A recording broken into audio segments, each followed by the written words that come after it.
আসসালামু আলাইকুম। আমি কিন্তু আজকে এই যে শীতকাল গেল, শীতকালে কিন্তু এই যে খেজুর গাছটা আপনারা দেখতে পাচ্ছেন, খেজুর গাছের রস কিন্তু আমরা গ্রামাঞ্চলের মানুষ বেশি খেয়ে থাকি।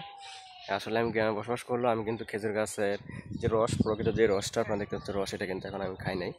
কারণ নিপা ভাইরাসের একটা প্রভাব যে বাংলাদেশ হয়েছিল, তাই কারণে আমি খাইতে পারি নাই।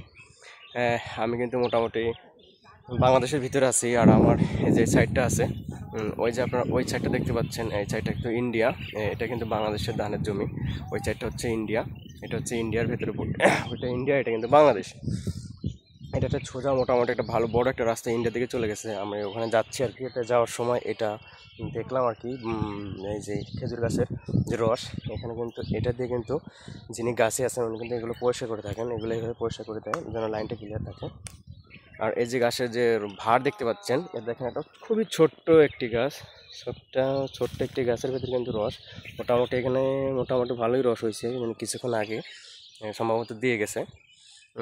আর এখানে রস আমি কিন্তু খাই নাই এখনও, কিন্তু টাচ করে দেখি নাই। মোটামুটি এখান থেকে যদি দেখা যায় যে মোটামুটি হ্যাঁ একটু ভালোই মিষ্টি মিষ্টি লাগে। এই সিজনে প্রথম রস খাইলাম আর কি। আপনারা যারা যারা খাবেন কমেন্টে জানাবেন, রস দেওয়া যাবে আপনাদেরকে। সবাই ভালো থাকবেন, সুস্থ থাকবেন।